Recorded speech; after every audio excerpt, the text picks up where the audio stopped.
I know that technology has been our source and our help throughout this pandemic. I do see that for so many, the Zoom is a little slow or glitchy tonight, and for that, I'm so very sorry. I can tell you that we will post this service with a direct link following the service, so you can watch it or view sections of it or listen to Kol Nidrei if you had any issues at all. Speaking of Kol Nidrei, it is a message about vows, and so I wanted to share with you a little message about vows as well. One of the things that has brought me the greatest joy throughout this pandemic has been the celebration and observances of life cycle events. Folks are stretching their flexibility genes to the furthest reaches, and as my husband likes to say, we've mastered the term pivot. We are pivoting and walking through these life cycle moments with actual joy and honoring, including weddings. Weddings, love is winning. Vows are being recited at weddings and promises for future love and a binding relationship sealed. A vow is words that bind us toward a future action. For a wedding couple, the present you is making a commitment to the future you and to another person. With weddings, there is a mutually binding promise of a future of love and a future of action to demonstrate love. According to the end of the book of Leviticus, we also make vows in another kind of sacred relationship between us and God. And the thing with vows is that they are voluntary. But while voluntary, whether between spouses or individuals and God, the commitment and intention behind them matter. There is an urgency to fulfill them. Vows are not only voluntary, but a promise to our future self, not just about what we hope to do, but who we want to be.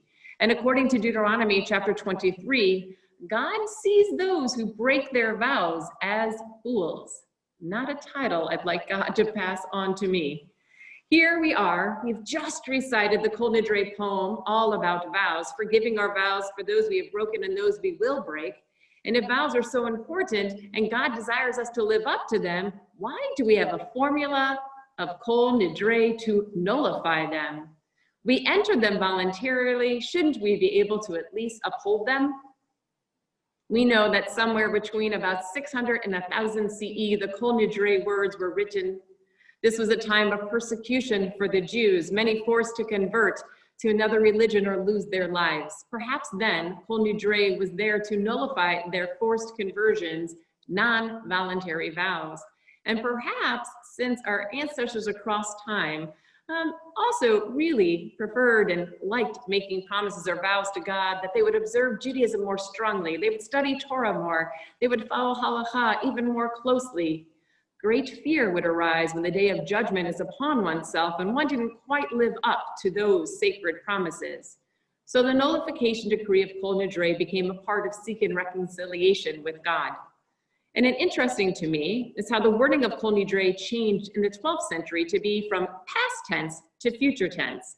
It used to just nullify everything that we didn't accomplish this past year, and now it is written to nullify all that we won't accomplish in the coming year. You see, there was a worry that one might not live long enough to complete a vow, and therefore a pre-nullification might help diminish the severity of God's decree upon one's death. Death, too, is a part of the Jewish life cycle, and it draws us to that place of finality, of examining our life's deeds. This morning, I had the honor of officiating at a funeral of a very, very fine soul, Emil Abraham Lawton. He lived his values each and every day of his almost 98 years. He made vows and then he would live up to them fully. His life, everyone he helped on their journeys, all that passed in his life has inspired me. Emil had nearly 98 years to do his best. But what about the 200,000 souls in America tragically stripped from our earth by the ravages of COVID-19? All taken too soon and before their time. Did they have the hours to do their best to fulfill all of their promises? When faced with our own mortality, which is the holy day of Yom Kippur is begging us, but not just Yom Kippur, this pandemic is also begging us. What regrets do we have? What hopes do we maintain? The enduring pandemic has given us more than enough time. The month of Elul and the Aseret Yemei Teshuvah has given us more than enough time to assess who we are and what we are. What vows were we holding tightly to? What vows are we breaking? What vows will we determine for our next year? Bronnie Ware is an Australian nurse who spent several years caring for patients in the last 12 weeks of their lives. She recorded their dying epiphanies in a blog, and she put her observations into a book called The Top 5 Regrets of the Dying. The most often stated regrets, the top 5. I wish I'd had a courage to live a true life to myself, not the life that others expected of me. I wish I hadn't worked so hard.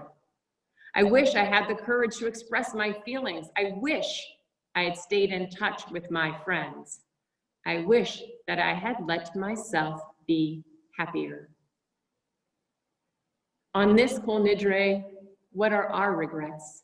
What have we so easily let be nullified and forgotten about? Remember that younger you who dreamed so differently? What have we learned from living through this pandemic? If we are able to tune in here tonight, we are blessed. Life is not to be taken for granted. What have we learned from the slowing down of life at the early stages of the pandemic? Family time? What did it mean to not live at work, not live in the office, to pull back from commercialism, from shopping, from vacationing, from going out to eat? When Zooming with extended family around the country, around the world, was a source of so much joy and hope, we scheduled it and we made it happen all the time. What promises did we make to ourselves during the pandemic so far?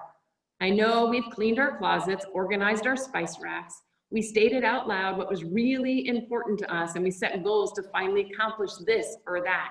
We recognized that we spent too many hours on the road, and we committed to running errands on bike or by walking.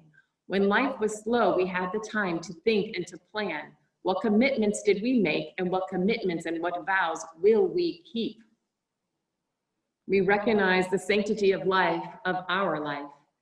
We vowed to be healthier, to make our earth healthier, to care more about our friends and families, to call more, to see each other more when the pandemic ends, to spend more time at home with our families. So when this pandemic has finally eased, it'll be a little while. What vows will we keep, and who will we be? I pray, dear God, while I am still in fear and tomorrow is unknown, let me assess who I am, what I am, how I live, and who I want to be. Let me not be afraid to make vows, make promises for a future. You see, hope at this time and at all times matters. Hope is thinking towards the future. Folks, what are the 5 vows you want to make?